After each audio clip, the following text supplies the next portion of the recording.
kumakain na si asawa, guys. Ginawan ko siya ng breakfast. Yummy?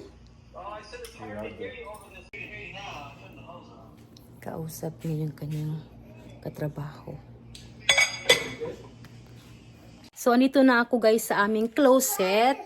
So, ayusin ko to siya kasi nga maggulo na naman dahil sa ginawa kong paghahanap ng mga damit para ibenta ko. Tapos yung taas, yung doon naman ay empty na yung storage bin dahil yung lahat ng shoes ko, guys, ay naibenta ko na. Ito yung mga bag ko. Ayan, kailangan kong ayusin. Ito mga damit na to. Dahil naghahanap na ako ng ano, guys, na mga damit ko na hindi ko na kailangan. Tapos ito dito. Ayan. Yung iba kong mga damit na small, na ayaw ni Sam, kinuha ko na rin para sa garage sale nung nakaraang araw, nung Friday tsaka Saturday. So ito na lang yung natira. Ito yung mga damit ko na dalhin ko sa Pinas, guys. Kasi yung iba dyan, ibibigay ko rin sa mga kapatid ko. Ayusin ko rin dyan, guys. Oh. At saka dito, ayan. Damit ng asawa ko, ayan. Ayusin ko rin yan. Aayusin ko rin to. Ayan. Dahil hindi nga maayos, guys. So, ayan, guys. Oh. Yung mga gagamitin ko sa Pinas. Dinala ko yung mga damit ko na pwede kong gamitin doon, tapos iwan ko lang para ibigay ko sa mga kapatid ko. So, ayan siya. Iniwalay ko na. Atun ko ilagay sa office. Ito pa, mga dresses at mga pants. Yan, ilalagay ko na siya sa office, guys, para dalhin papuntang Pinas.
Ayan, magulo ang aming office. Kasi andito yung mga luggage namin. So, 4 na luggage ang dadalhin ko, guys. Ito, 1, 2, 3. 1, 2, 3, 4. Pang-4 yung isa. Yun ang dadalhin ko. 4 na luggage. At tapos, may nakita ako nito, guys, na mga pang ano ng mga damit. Pag ito, pang-pack ng mga damit. Para siya ay maraming malagay sa sa bagahe. Tapos ito yung pang-cover niya. Para safe yung ating bagahe. Kasi ito rin yung ginamit ko dati na pang-cover ng bagahe ko nung umuwi ako nung 2018. So safe naman siya. Sana safe to ngayon na maglagay ng parang skirt ng bagahe. Yun. Tapos ayan pa. Lagay ko lang ito lahat. Kaya magulo tong office ni asawa. So kailangan ko itong ilagay sa baba. O kaya sa closet namin. So ayan. Naayos ko na sa asawa ko ng mga damit. Ayan. Yung mga damit niya na shorts, ganyan. Naayos na. Ito din naayos na. Yung damit niya at saka damit ko, ayan. Dito ko nilagay guys yung bago kong shoes. Kasi magta-try ako ng mga damit na pwedeng suotin ba. Maghanap ako ng mga damit na pwede kong suotin with these shoes. So, next ko na magagawin ay ang aking mga damitan. Ayan. Ayan. Ayusin ko yan. Na-stop yung aking ginagawa guys kasi, ano? I forgot the pink one. What penguin? Dahil si Sawyer ay gusto niya magpatabi. Mom, So, kailangan kong gawin I need a pink one. na tumabi sa kanya para makatulog siya. Papa. May ubo si Sawyer, guys. Kaya, bababa ako. Pero, kinuha ko lang yung cellphone ko. Kaya ako umakyat. Tinimplahan ko siya ng... What is that? Something caught up under here, but I can't get it. Go get it. Something fell. I don't know what's doing.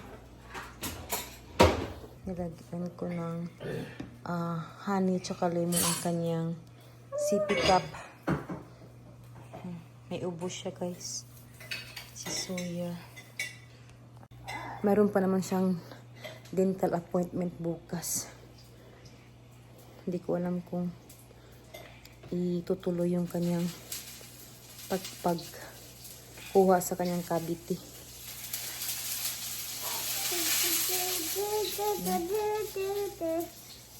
Go drink it now.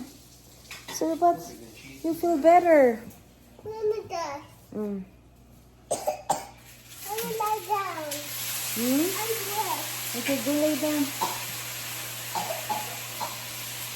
You have to clean up your mess. Huh? No, I don't care about mess. Oh, thank you. No, thank you. What he said. What the hell's going on with this? I don't know. There's something in the behind. Your table. Thank you. Okay. Come on, Aggie. Only one, two. Only one way. What? I just say. What you say? Daddy will buy you a toy tomorrow, but you can't drink any more milk till we see the doctor, okay? I don't want milk. I don't want milk. Dad. I was. You found your phone. It's like. Call daddy. Hello, dad. Call 911. Who teach you that? Who teach you? Sisi? Yeah, I'm cold. You don't do that. The police will come if you call 911. No. You only call the police when it's emergency, right? Right, Sawyer? No. No. You better listen, boy. Told. May sipon siya, guys. Dad, please give me out like 911. Oh. Keep on it. He's so cute, Sawyer. Cover your mouth. Clock. May ubo siya, guys. Hindi siya pwedeng uminom ng guys, ng milk kasi bukas may appointment siya, dental appointment. Kaya hindi siya pwedeng uminom ng milk. Dad. Daddy. Don't do that. Give you money for this. Dad. Kaya may ubo siya is, ito yung sigurong Give you a phone. lumabas sila sa bahay na mahangin tapos malamig. Kasi paiba-iba dito ang weather, guys. Sumakay siya ng scooter ni Shelton. Kaya siguro to. nagka-pink eye pa, pero medyo okay na yung pink eye niya kasi may medicine akong nilagay sa mata niya. Pero naman, narinig niyo guys, ubo. Pinainom ko siya ng lemon with honey at maligam-gam na tubig. Pero ngayon, hindi ko na siya pinainom dahil hindi siya pwedeng tatakot ako kasi bukas, sabi kasi ng doktor, bawal na siyang uminom ng milk. Okay lang na yung water pero mayroong honey at saka lemon guys eh. So, hindi ko na siya pinainom. Pink poopy. What? Pink poopy. Makalat na naman yung Poopy. sala. No. Kakalinis ko lang kanina. Please. No. Hello, Sawyer? No. Okay, bye-bye. I don't... Hello, are you okay? No. Why? Okay, Okay, bye. no. Bye. No. Bye nga. Hello. Hi, bye, dear. Sunshine and mom. Can I get my tea? Who you talk to? Is it down here, honey? To mommy. Huh? To mommy. You talk to mommy? Who's mommy? Get it. Oh, okay. Ubo na naman. Time check, 12:23. Hindi pa kami natulog guys dahil si Sawyer ayaw pang matulog. So, kaya gising pa kami. Gising pa kami dahil kay Sawyer. No, no, no, no. Papagurin ko muna to bago siya makatulog ng mahimbing. Antok na nga ako. Oh. What are you doing? I'm gonna clean daddy's ear. Mom, Yes. I can't. I wanna clean daddy's ear, oh. Cut the hair. You gotta let mommy do my ear, okay? Come on. Because Move. otherwise daddy's gonna be sick if you don't let him do my ear. Yeah. Move now. No. Can you move? Come on. Okay, so we're not gonna get a toy at Walmart then. Oh no. No toys. Oh no. Yeah. Oh no, Sawyer. Yes. 3:33 a.m. na guys. Pinainom ko siya ng gamot dahil mayroon siyang lagnat. Si Sawyer. Sobrang mainit niya. So bukas, cancel yung aming appointment para sa kanyang dental appointment guys. Dahil dapat tanggalin na lahat yung mga cavity niya sa ngipin niya. Kaya lang, hindi matutuloy. Dapat nung last week hindi rin natuloy. Ngayon hindi rin natuloy. Kasi nga may lagnat siya, may pink eye, at may ubo. Kaya ito guys, wala akong tulog. Puyat ako kasi nagbabantay ako sa kanya. Kung ano yung kanyang tawag ito, kalagayan. Mainit siya. Kakabigay ko lang sa kanya guys ng ibuprofen. At binigyan ko rin siya ng malamig na tubig. So, ayan. Ayan si Sawyer, guys. Pina-open niya sa akin yung ilaw. Dahil gusto niyang may ilaw. Pero laban lang talaga. Nakatulog siya, guys. Bumalik si Sawyer ng tulog. Humingi ng milk. Hindi hindi niya naubos. Tapos bumaba kami kanina na naman. Nagsuka siya. Kumain siya ng chicken nuggets. Humingi siya ng chicken nuggets. Tapos sinuka niya. Ngayon, tulog siya. Ayan. Tulog siya. Mainit pa rin siya, guys. Ay, pinainom ko siya ulit ng gamot. Mahirap magkasakit. Sana maging okay na siya dahil sa alis namin 21 pa naman. So, kailangan gagaling na siya. Kailangan gumaling siya.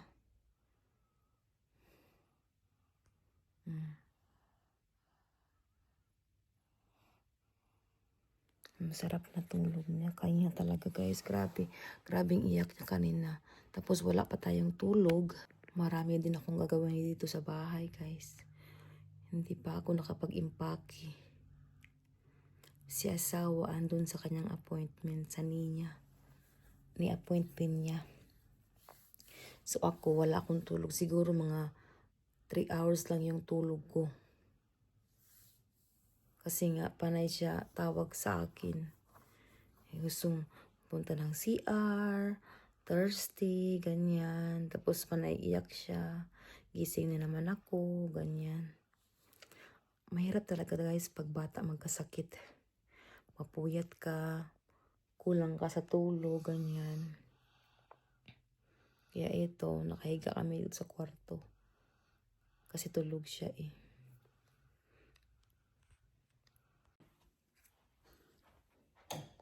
Pumasok na si Sam at saka si Shelton, oh.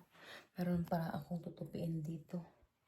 Aayusin ko pa yung, mga hanger ba.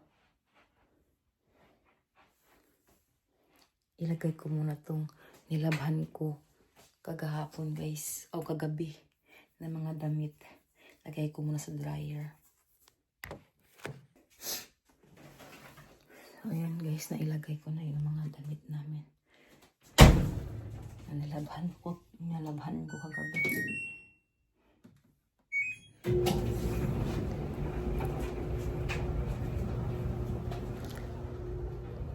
Pumasok na sila Sam. Agoy. Makalat yung room ni Sam. Mga damit niya, hindi na naman niya tinupi. Same din kay Shelton. Ako. Yung room nila makalat na naman. Ayusin nila ito mamaya. Pero mamaya meron silang appointment ni Sawyer. Check up siya mamaya. Dapat magpa-inject. Tapos mamaya si Samantha at si Shelton meron silang appointment sa doktor para alam mo yung kailangan nila ng vaccine palabas ng bansa para protektado sila. Yun yung kailangan nila ng vaccine. Kagabi guys, hindi talaga ako natapos ayos ng aming closet. Sa kay asawa, tapos na. Ayan. Tapos na sa kanya. Sa akin, hindi pa. Kasi nga si Sawyer nga. O ayan, nilagay ko dyan sa floor. Ayan, hindi pa. Ayan, hindi ko pa naayos yan. Kailangan ko pang ayusin yan bago kami umalis. Papuntang Pinas. Kasi gusto ko guys, malinis yung bahay. Para si asawa ay hindi na maglilinis dito. Sana guys, gumaling na to si Sawyer sa susunod na araw dahil mayroon siyang appointment next week. Nireschedule siya Tuesday. Tumawag si asawa sa kanila kaninang mga 6:30 or 7 ba yun? O 7 kay 7 sana nag-open doon sa dental clinic na kung pwede reschedule ulit kasi nga may lagnat si Sawyer. Hindi naman namin sinasadya na may sakit si Sawyer, di ba? So sabi nung kausap niya asawa, yung help desk na kung ganyan daw, dapat sabihin na hindi matutuloy. Dapat before that day. Sabi ni asawa, hindi naman namin alam na magkakasakit siya ngayon na lagnatin. Kasi kagabi, okay pa siya. Merong kunting ubo pero wala siyang lagnat. Ngayon, meron siyang lagnat. So, nireschedule siya. Ngayong darating na Tuesday next week. Pag hindi pa kami sumipot doon, i-charge kami. Ang mahal nun guys, 400 plus. I-charge kami. Sabi naman ng asawa, okay. So, kailangan siyang gumaling before Tuesday. Pero, pa naman ngayon Tuesday pa naman ngayon. So, mahaba-haba pa yung araw. Pero, kailangan niyang gumaling. Tapos, this afternoon, si Sam, silang tatlo, meron silang appointment para vaccine. Pero, si Sawyer, check up lang muna. Baka bigyan siya ng mga antibiotic, mga ganyan ba guys. So si Shelton na kasi Samantha kaya need nila ng vaccine yung vaccine na para pang international kailangan nila guys ba para safe sila doon sa Pinas. Yun lang yun guys. So hanggang dito na lang yung aking vlog guys. Thank you so much sa lahat na nag-subscribe sa aming channel. Thank you sa lahat ng mga silent viewers. Sa mga hindi nag-subscribe sa akin at nanood, maraming salamat. Sa mga loyal at lagi nagko-comment sa channel ko, maraming salamat po sa panonood at hindi kayo nagsasawang manood sa aking video. Maraming salamat guys. Hanggang dito na lang guys. Bye!